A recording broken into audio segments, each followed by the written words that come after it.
Hello guys, आज हम पढ़ेंगे प्रपोजिशन ऑफ प्लेस के बारे में। प्रपोजिशन ऑफ प्लेस ऐसे प्रपोजिशन जो प्लेस के बारे में बताते हों, किसी भी जगह के बारे में बताते हों। एक वर्ड से दूसरे वर्ड के साथ रिलेशन तो बताएंगे बट अकॉर्डिंग टू प्लेस। और वो कौन से हो सकते हैं वो प्रपोजिशंस, ये आपको स्क्रीन पर नज़र आ रहे होंगे। ये सारे के सारे क्या हैं, ये प्रपोजिशन ऑफ प्लेस कहलाते हैं। फर्स्ट पर है above, on the top of, under, below, behind, in front of, near, etc. सो अब स्टेप बाय स्टेप इनको डिस्कस करते हैं। फर्स्ट पर हम देखते हैं above। above का मतलब होता है ऊपर।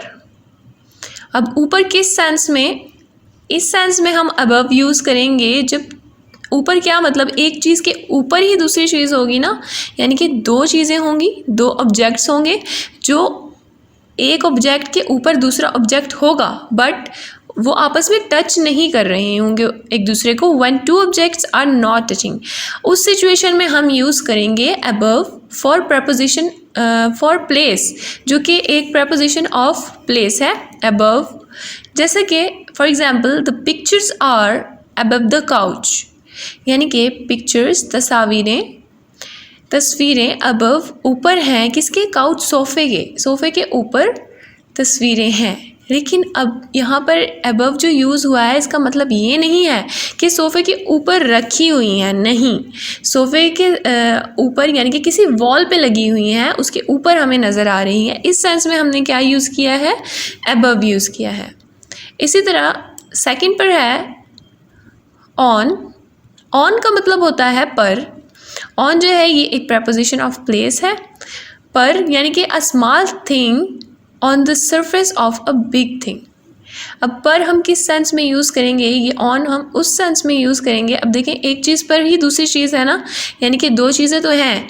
जो छोटी चीज़ यानी कि किसी छोटी चीज़ के, a small thing on the surface of a big thing, यानी कि किसी बड़ी चीज़ के ऊपर किसी छोटी चीज़ का होना, चाहे वो कोई भी चीज़ है, किसी बड़ी चीज़ के ऊपर एक छोटी चीज़ है, तो हम उस सिचुएशन में क्या यूज़ करेंगे, उस सिचुएशन में हम ऑन यूज़ करेंगे। For example pen is on the table. Pen जो है जाहिर बात है एक छोटी चीज़ है और टेबल बड़ी होती है, तो pen is on the table, तो इसलिए हमने यहाँ पर ऑन यूज़ किया है, ना कि अबव यूज़ किया है। अबव ऊपर भी हम यूज़ कर सकते थे, ऊपर के टेबल के ऊपर है, बट क्यों नहीं यूज़ किया, क्योंकि ये अबव जो है हम उन चीज़ों के लिए यूज़ कर सकते हैं जो आपस में टच ना कर रही हों। यहाँ पर तो टच हो रही है, उसके ऊपर रखी हुई है चीज़। Pen is on the table, ठीक है। और पेन क्या है, एक स्मॉल थिंग है और टेबल एक लार्ज थिंग है, तो इसलिए ये यहाँ पर हमने ऑन यूज़ किया है। सेकेंड है the dog is laying on the floor. The dog is laying on the floor. Floor क्या है, जाहिर बात है फ्लोर एक बड़ी चीज़ है और डॉग जो है ये एक छोटी चीज़ है, तो बड़ी चीज़ के ऊपर, एक बड़ी सरफेस के ऊपर जो है स्मॉल थिंग है जो कि डॉग है, तो यहाँ पर हमने ऑन प्रपोजिशन यूज़ किया है, जो कि एक प्रपोजिशन ऑफ प्लेस है। थर्ड पर आ जाता है ऑन द टॉप ऑफ है, सॉरी, यहाँ पर ऑन द टॉप ऑफ, जिसका मतलब होता है के ऊपर। When two objects are touching or when it is an unusual place to put something. अब on the top के ऊपर हम उस वक्त यूज़ करेंगे जब दो ऑब्जेक्ट्स, दो चीज़ें आपस में टच कर रही होंगी।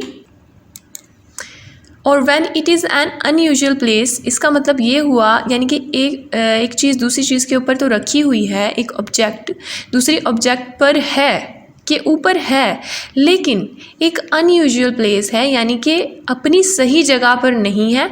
टू पुट समथिंग, और यानी कि कुछ भी है जो ऊपर उसके हमने रखा हुआ है वो अपनी सही जगह पर नहीं रखा हुआ, तो हमने यूज़ करना है on the top of. For example the keys are on the top of the refrigerator. अब देखिए कीज़ की जगह नहीं है रेफ्रिजरेटर। रेफ्रिजरेटर एक ऐसी जगह नहीं है, चाबियां रखने की जगह नहीं है, तो हमने on the top of use किया है क्योंकि ये अपनी सही जगह पर, अपनी सही जगह के ऊपर नहीं है। नेक्स्ट है अंडर। अंडर का मतलब होता है के नीचे। Under is preferred when something is covered by what is over it. Under हम किस सिचुएशन में यूज़ करेंगे? अंडर हम उस सिचुएशन में यूज़ करेंगे, नीचे तो हैं बट जिस चीज़ के नीचे हैं उससे हम फुली कवर हैं। हमारा जो है सर, हमारा हेड उससे छुपा हुआ है, हम उस चीज़ के नीचे कवर हुए हुए हैं, तो वहाँ पर हमने यूज़ करना है under. For example, he was hiding under the table. अब देखिए टेबल जो है यहाँ पर टेबल के नीचे है, तो यानी कि वो छुपा हुआ है, उसके नीचे है, टेबल के नीचे, तो इस सिचुएशन में हमने यूज़ किया है अंडर। नेक्स्ट है बिलो, से नीचे। तकरीबन दोनों सेम ही हैं, लेकिन डिफरेंस क्या है? Below is preferred when one thing is not directly under another. इसका मतलब ये हुआ, देखिए यहाँ पर था कि फुली कवर्ड था, इसमें कवर्ड हो जाता है, टेबल के नीचे कोई भी है तो वो फुली कवर्ड है, वो नज़र नहीं आ रहा। बट एक नीचे यानी कि बेलो हम किस सिचुएशन में यूज़ करते हैं? For example, a climber stopped several 100 meters below the top of the mountain। अब यहाँ पर एक चीज़ गौर करें, माउंटेन। ये देखिए माउंटेन ज़ाहिर बात है हमसे ऊंचे होते हैं, हमसे बड़े होते हैं और हमसे नीचे होते हैं, बट ऐसी बात नहीं है कि हम उनसे कवर्ड हो गए हैं। अगर हम उनके नीचे खड़े हैं तो हम किसी और को भी नज़र नहीं आ रहे। ये जो बेलो है ये इस सेंस में यूज़ किया जाता है। अ क्लाइंबर स्टॉप्ड, क्लाइंबर रुका, several 100 meters below the top of the mountain, यानी कि माउंटेन की टॉप से वो 100 मीटर जो है नीचे ही रुक गया। तो इसका मतलब क्या हुआ? जैसे यहाँ पर टेबल था, टेबल के नीचे था, तो मतलब कि एक छुपा हुआ था वो, लेकिन इसमें वो सेंस नहीं है कि बंदा छुप जाए, इसके नीचे भी रहकर हम दूसरों को भी नज़र आ रहे होते हैं, विजिबल हो रहे होते हैं, तो ये क्या होता है, हम इस सेंस में बिलो यूज़ करते हैं, से नीचे। नेक्स्ट है बिहाइंड। बिहाइंड का मतलब होता है पीछे या से बाद में।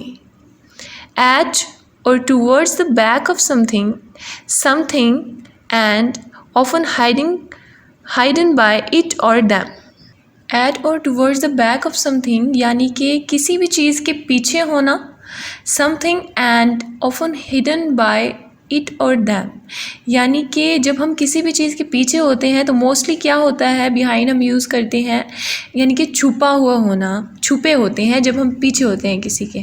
तो for example, stay close behind me, stay close behind me, तो यहाँ पर जो बिहाइंड है पीछे के सेंस में यूज़ हो रहा है, मेरे पीछे करीब रहो, ठीक है। The sun disappeared behind the clouds. अब इसका मतलब क्या हुआ, देखें बिहाइंड पीछे, क्लाउड्स के पीछे, डिसअपीयर्ड गायब हुआ है, तो मतलब क्या यही हुआ कि वो हिडन है। तो बिहाइंड हमने किस सेंस में यूज़ किया है कि यहाँ पर चीज़ छुपी हुई है और पीछे है। नेक्स्ट है इन front of.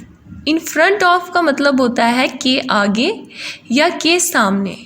Something before in front of somebody, यानी कि कोई भी चीज़ एंड मौके पे होना, यानी कि आप अपनी आंखों के सामने होना।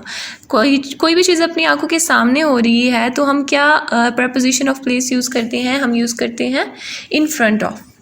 कुछ सेंटेंस एग्जाम्पल्स हैं, ये दो देखते हैं। फर्स्ट पर है, Alia did his homework in front of me.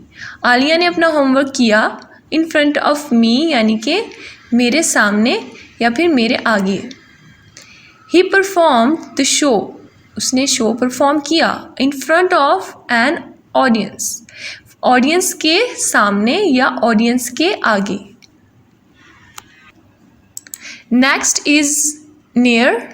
Near का मतलब होता है अ शॉर्ट डिस्टेंस अवे, यानी कि नियर हम कब यूज़ करते हैं, जब किसी चीज़ से थोड़ा सा ही फासला हो, तब हम यूज़ करते हैं नियर, यानी कि करीब। फासला तो है बट करीब है, ज़्यादा फासला नहीं है।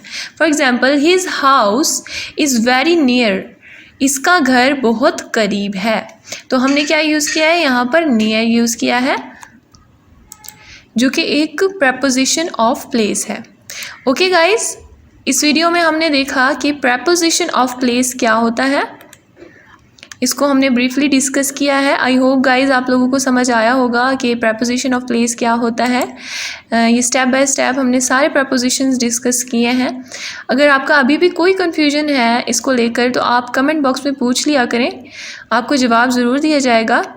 ओके गाइस, वीडियो अच्छी लगी है तो लाइक ज़रूर करें और चैनल को सब्सक्राइब करना मत भूलिएगा। Okay guys, thanks for watching, stay tuned.